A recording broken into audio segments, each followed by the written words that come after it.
చంద్రబాబు ప్రభావ స్వీకారం చేసిన తర్వాత నూతన కాన్వాయ్ కూడా ఏర్పాటు కాబోతోంది. ఆ కాన్వాయ్లో నుంచే పరిపాలన అనేది సాగబోతా ఉంది. మొత్తం ఇక్కడ సచివాలయం దగ్గరికి వెళ్ళటం కానీ మొత్తానికి కాన్వాయ్నే వాడబోతా ఉన్నారు. పాత కాన్వాయ్ ఇబ్బంది నేపథ్యంలోనే కొత్త కాన్వాయ్ని తీసుకురాబోతా ఉన్నారని ప్రచారం జరుగుతూ ఉంది. అందులో భాగంగా నూతన కాన్వాయ్కి సంబంధించిన వెహికల్స్ కొన్ని ఉన్నాయి. పూర్తిగా వెహికల్స్ మొత్తం కాన్వాయ్ మొత్తం వెహికల్స్ అన్నీ మారుస్తారా, లేకపోతే కొన్ని వెహికల్సే మారుస్తారనేది కొంత చర్చ అయితే నడుస్తున్న పరిస్థితి కూడా కనిపిస్తూ ఉంది. ఇప్పటికే కొన్ని వెహికల్స్ అయితే సిద్ధం చేయడం జరిగింది. పాత కాన్వాయ్కి సంబంధించిన నెంబర్ ఏదైతే ఉందో, సీఎం ఏదైతే చంద్రబాబు వాడుతూ ఉన్నారో, ఇప్పటికీ వాడుతున్న నెంబర్ ఏదైతే ఉందో 393 ఈ నెంబర్ గల వాహనాలనే చంద్రబాబు ఎక్కువగా కూడా వాడుతూ ఉన్నారు. మొదటిసారి ముఖ్యమంత్రి అయినప్పటి దగ్గర నుంచి కూడా ఏదైతే ఉన్నాయో సఫారీ వెహికల్స్నే ఎక్కువగా కూడా ఆయన వాడుతూ ఉన్న పరిస్థితి కూడా కనిపించింది. గతంలో సీఎంగా ఉన్నప్పుడు కొన్ని బ్లాక్ ఫార్చునర్కి సంబంధించిన వెహికల్స్ అయితే వాడటం జరిగింది. వాటికి కూడా ఈ నెంబర్లే సేమ్ ఏదైతే ఉందో 393 ఈ నెంబర్ని మొదటి నుంచి కూడా ఆయన వాడటం జరిగింది.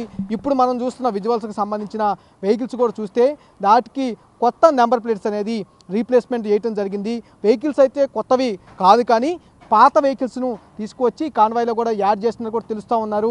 ఈ వెహికల్ని గతంలో అంటే మాజీ ముఖ్యమంత్రి జగన్ వాడారని ఒక ప్రచారం కూడా జరుగుతూ ఉంది. ఆయన వాడారా లేదా అనేది పక్కన పెడితే ఇక్కడ మట్టికి చంద్రబాబు కోసం అయితే ఈ నెంబర్ గల వెహికల్స్ని, ఈ నెంబర్ ప్లేట్స్ని కూడా రీప్లేస్మెంట్ కూడా చేసినట్టు కూడా తెలుస్తూ ఉంది.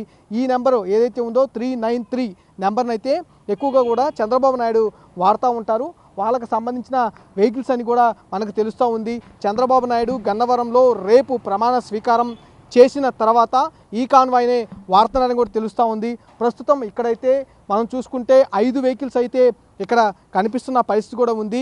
మిగతావి ఆయిల్కి కానీ లేకపోతే కొంచెం మైనర్ రిపేర్లకు కానీ లేదా బయట కొంచెం వేరే విషయాలకు సంబంధించి వాహనాలు వెళ్ళినట్టుగా కూడా తెలుస్తూ ఉంది. మొదట్లో అంటే ఉదయం పూట అయితే మాత్రం దాదాపుగా 9 వెహికల్స్ అయితే ఇక్కడ కనిపించిన పరిస్థితి. ప్రస్తుతం ఇప్పుడు మాత్రం ఈ వెహికల్స్ ఏవైతే ఉన్నాయో ఈ 5 వెహికల్స్ కనిపిస్తూ ఉన్నాయి. మన కెమెరామ్యాన్ సురేష్ మీకు చూపిస్తున్న వెహికల్ ఏదైతే కనిపిస్తూ ఉందో AP 39P2349 అనే వెహికల్ అయితే ఒకటి ఉండడం జరిగింది. ఇది ఈ బుల్లెట్ ప్రూఫ్ వెహికల్లా కూడా చెబుతున్న పరిస్థితి కూడా కనిపిస్తూ ఉంది. ఈ వెహికల్ని మెయిన్గా చంద్రబాబు వాడతారా